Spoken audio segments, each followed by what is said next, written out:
Oh. Mr. Dalton, you really got that extra scene for me. And it's a wire stunt to boot? How did you get Director Quay to agree so easily when he wouldn't budge when I asked him? Greta personally recruited me as lead actor. Steven wouldn't dare turn down my requests. This is my first time in a wire rig. I'll never forget this opportunity you gave me. Okay, I have to go prepare now. Sure, go on. Now you're acting all humble?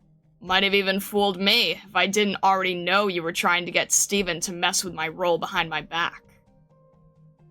First time in a wire rig, huh? Good to hear. Rookies should know their places. Now you'll be a good sport and take it, right? Even if you're left hanging for hours.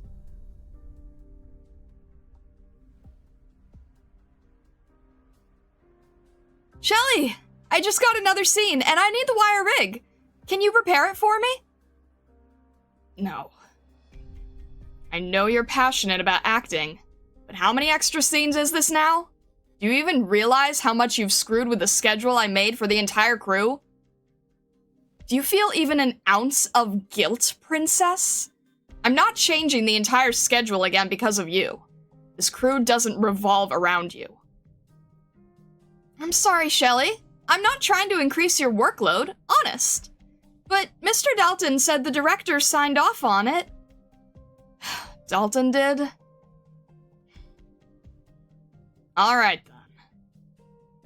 Thanks, Shelly. He was just telling me how you have no respect for your seniors in the field. No way did he do this out of pure kindness. The wire rig, huh?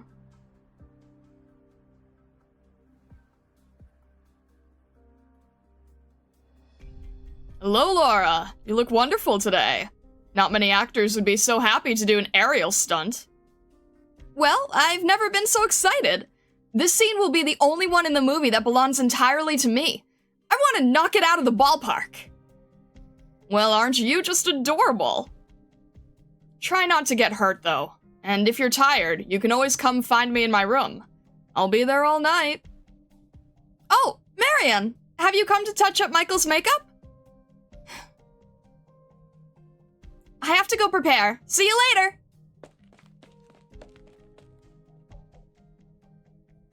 Yeah, see you in hell, bitch. Don't be angry with me, Mary. I look away for one moment and you're flirting with another woman. Are you tired of me already? You've been making eyes at her on the set, too. If you like younger women that much, how about you let her do your makeup from now on? Please, babe, I'm serious about you.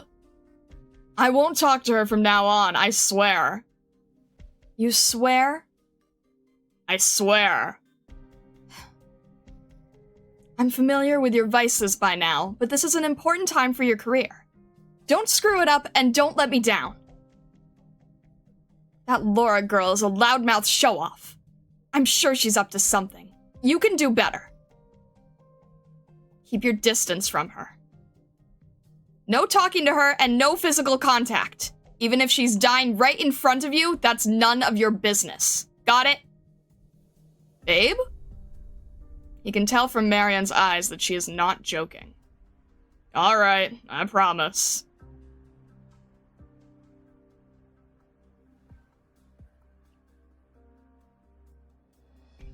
It's still not my turn? What's going on? There's something on Mr. Dalton's end, and everyone on the set's gone over. No one's giving orders now. Look, we even got that rookie still hanging up there. Aw, poor thing. You never struck me as the compassionate type. Trying to get her in bed? Hey, you know me. Let me go check on our poor little beauty.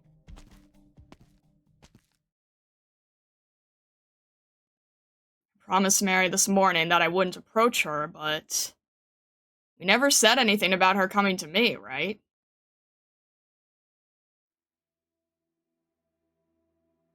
Michael looks up and sees Laura's slender frame hanging in midair.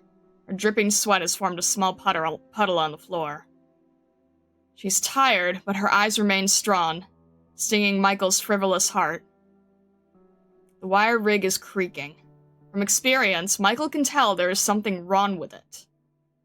However, all the better for me, yeah? She'll call for help once she realizes something's not right. I'll be her hero and have the perfect excuse for a little, tete-a-tete, all without breaking my promises to Mary. I'll let her hang a little longer.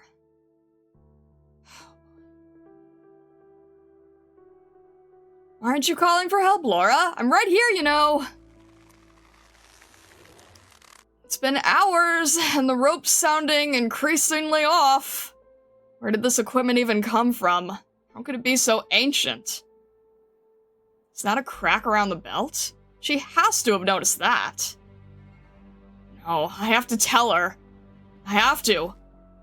He walks forward, stepping in the puddle of sweat. The heat of the limelight is causing Laura to become dehydrated. Michael will never understand her determination, her passion. It is as though she is denying everything he is. Ahem.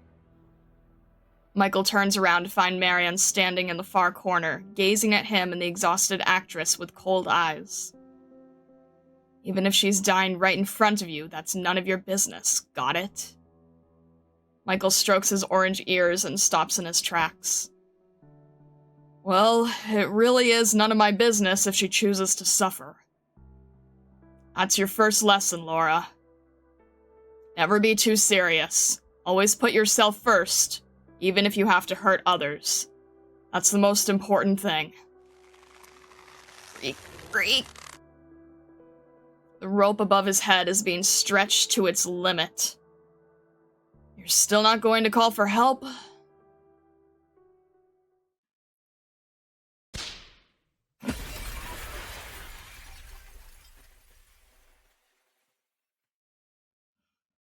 Ah!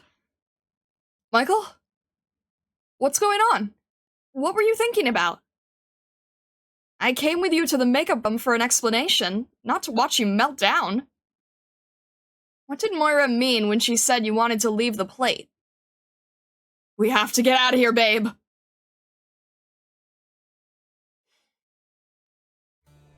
Announcement. Victoria's famous Crimson Troupe is here in Dermont for 3 days. Don't miss it.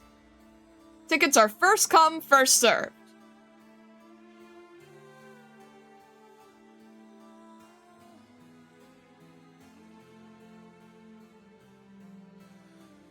It's the first time you've left the castle and traveled so far with the troupe, isn't it?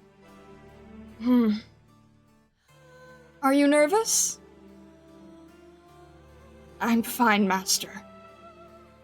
The others are playing the leads. I'm just a very minor role, watching from the side in most of my scenes. When the true performance unfolds before your eyes, it is not easy to resist the urge to run. You've learned another lesson today, child.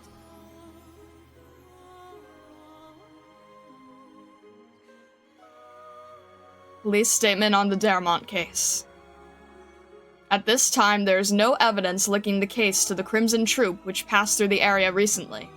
The police have established a special task force to investigate. Aspire in Lupkarn, Lithuanian.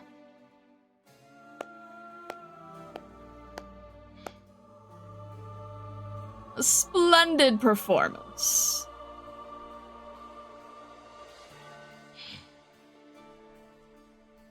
You finally made a breakthrough after your first performance as the lead. The tiny black crystal on your neck is almost perfectly hidden.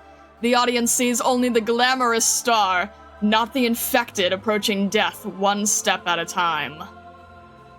Your performance is increasingly mature, and your songs move the passions.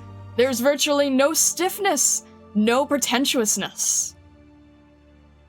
Are you complimenting me? Of course. Are you not going, or do you want to stay and take in the aftertaste of the stage? Aftertaste. You mean the taste of blood?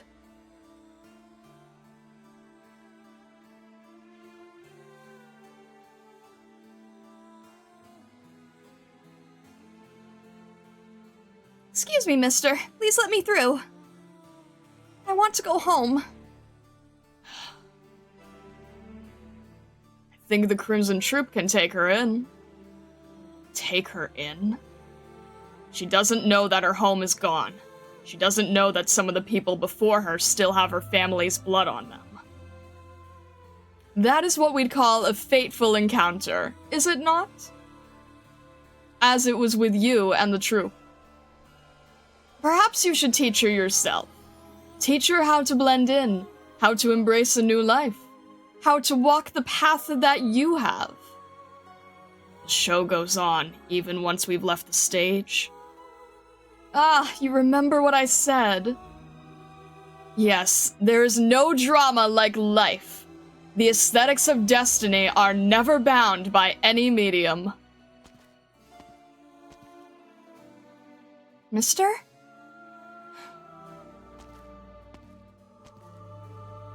What do you think, Lucian? Have you decided? You're in a position to make a choice now, aren't you?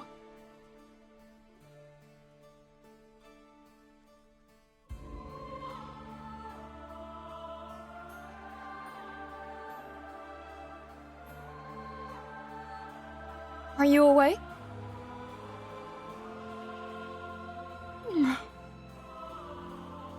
What's the matter? The bitterness of obsession, your emotions. A challenge to the palate? I wouldn't say that.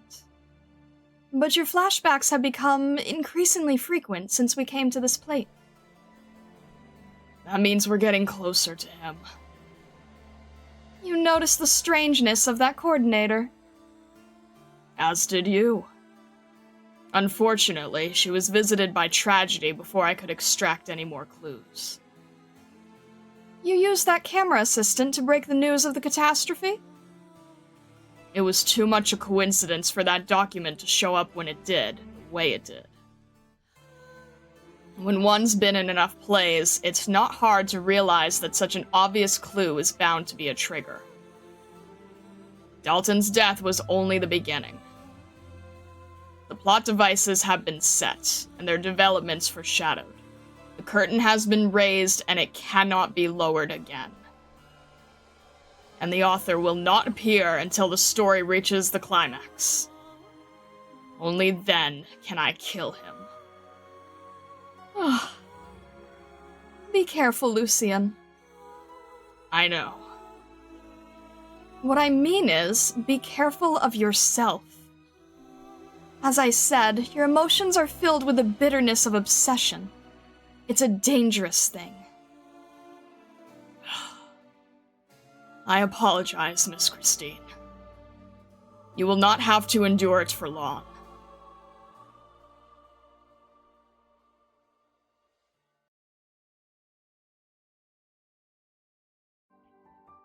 Last night wasn't the first time Michael's come looking for you, was it? You haven't been in Rankwood for long, and you're certainly not the type who would have meddled with something so far outside the scope of your duties, if he hadn't been pestering you. Alright, we can give ourselves a little bit of a... There we go. There we go. He came to me the day after Dalton died, and I took over the prop team. He wanted to leave without going through the normal process, and without anyone noticing. Without, like, telling Miss Stone, or going through the contract cancellation and exit procedures? But he's the lead actor! Someone was bound to find out, and he'd have to pay the contract penalty anyway. Unless something here scared him more than paying the penalty. He said since the prop team had access to all the tools and was familiar with the structure of the plate, he wondered if I could... If you could think of a way. Yeah. I mean, I'm sure you could, but Michael's not done with his scenes yet. If he really got away and Miss Stone found out you helped him, she wouldn't let you off the hook easy. She could even end your career in Rankwood. What would your sister think? My sister. Didn't you say the rest of your family was against you coming to Rankwood, and she's the only one who cheered you on? You have to make it, and not just to prove your family wrong. I just don't want to disappoint my sister. I want her to be happy for me. So don't be mad, Tippy. Please. I'm just mad that you were hiding stuff from me. I know you'd never agree to Michael's demands. You just didn't know how to refuse him. I can help with that. All right, Tippy. I've never seen you so angry. Should we watch a movie together? Sure.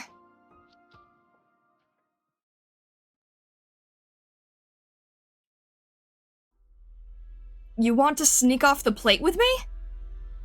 Yeah, babe. After we spend some quality time here, we can go and pack up right away. Even if that prop girl really does find a way for you to circumvent the exit procedures, how do you expect to avoid the penalty for breaching your contract? Shooting isn't over yet, and you know Greta. She'll make you pay an arm and a leg. Who cares about some stupid contract when there's a killer on the loose? Dalton's dead. Shelly's dead. How long do you think it'll be before you and I are next? We both watched and did nothing when Laura died 5 years ago. Whether the killer is her lover, her dad, or some self-righteous vigilante, he's clearly after everyone who was involved.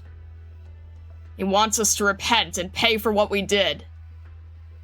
I can take you away from this awful place, babe. We have our whole future ahead of us. Ha! How romantic of you. But since when has your love been so deep? What? So even when you were winking at Melanie and flirting with Anna from stage design and Mila from logistics, you're telling me you were seriously thinking about spending the rest of your life with me? Does that matter right now? Of course it does. I'm not going, Michael. And neither are you.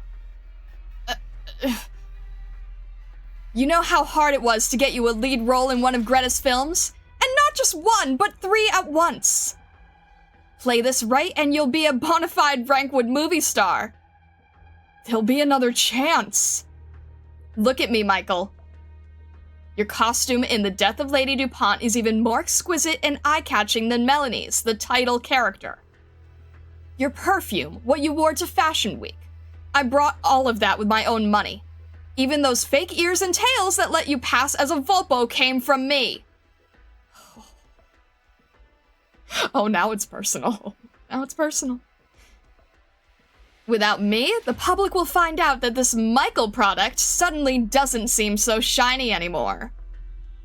We've been together for 5 years. I gave up everything for you. I've spent so much of my savings, and I'm not getting any younger.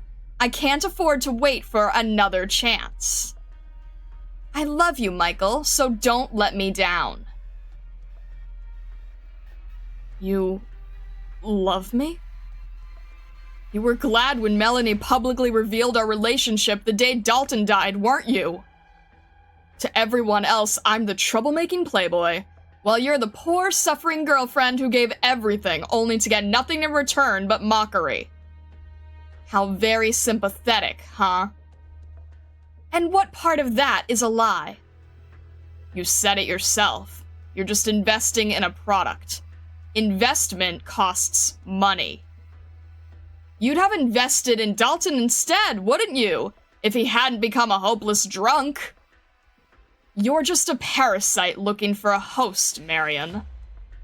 This is stupid, and I'm stupid too. Well, I guess that's it for us. You can stay if you want. I'm out of here. Oh, and here's a tip. If you're looking for your next investment, try that pretty boy, Lucien. He caught an entire crew's attention his first time in front of a camera. He's the real deal. The moment you walk out of here, I'm reporting you to Greta. You cold-hearted lunatic. Are you not afraid of the killer? And why should I be? 5 years ago, I didn't even know why Laura fell to her death until later. You're the one who watched and did nothing, not me. You... What are you looking at, Michael? Rage overcomes the Vulpo like a tidal wave. He sees a fire axe in a corner of the makeup room and clenches his fists.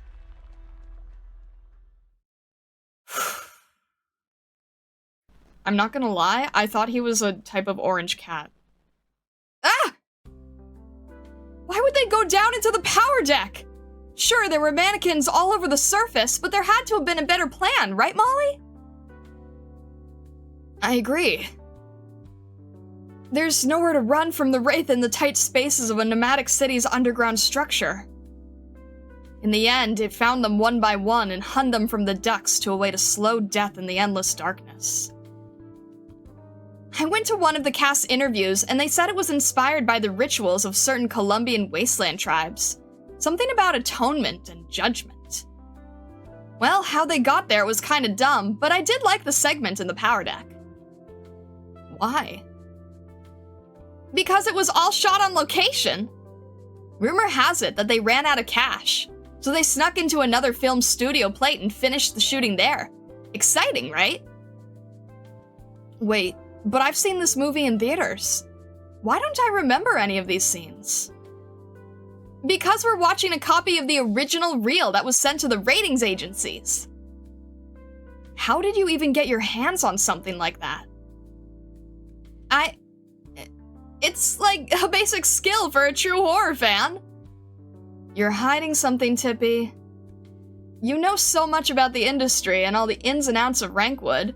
How does a background painter get so much insider knowledge? How can you do this to me, Molly? I share my super secret treasure with you, hoping to make you happy, and all I get is an interrogation. Oh, don't cry. I won't ask anymore, all right? Let's just focus on the movie, so stop looking away from the screen. Heh, you noticed.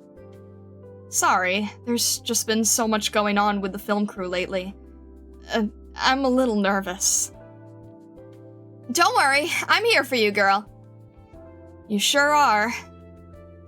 Feeling better now? Aww. Yeah. Okay, listen up, Molly. No matter who I am, one thing's for sure. I'm your best friend on this crew. So if there's a killer on the loose, I'll protect you. And if work's not going well, we can do it together. We'll make our names as Rankwood's golden horror duo, Tippy the spray painter and Moira the prop maker. And when we're really close, I'll take you to meet my family. Although, I don't know if you'll be scared or surprised. Well, then I'll introduce you to my sister, too. We'll share stories of Rankwood when she peels us apples. She can peel one without breaking the skin in under half a minute. I know you'll love her. Now there's an offer I can't refuse! The old TV lights up both the darkened room and their faces. Terrifying sounds echo throughout, but take nothing away from their smiles.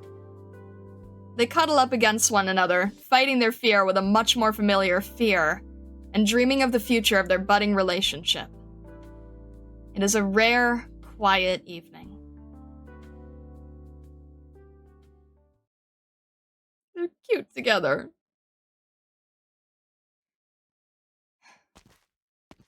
Oh. Why is the set so dark? Ugh, I should have asked Moira.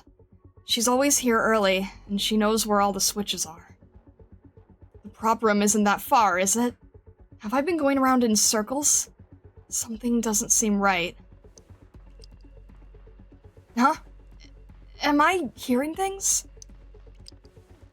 The sound of water dripping echoes through the empty set as though answering Houghton's question. But such response serves only to increase her confusion and fear. She knows there are no water pipes above her, but the sound she is hearing is definitely coming from nearby.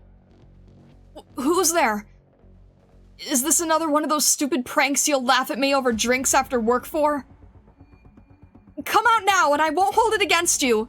Or don't tell me, Moira's in on it too. She's just a kid. How could you make her... Ah!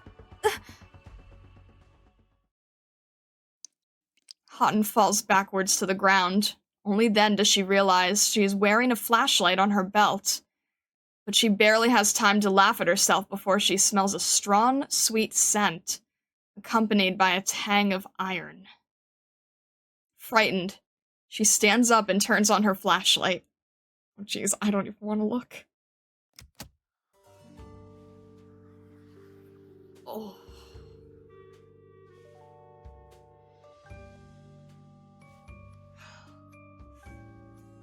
A breeze sways the ropes. Hanging down from them are two familiar and strangely quiet figures.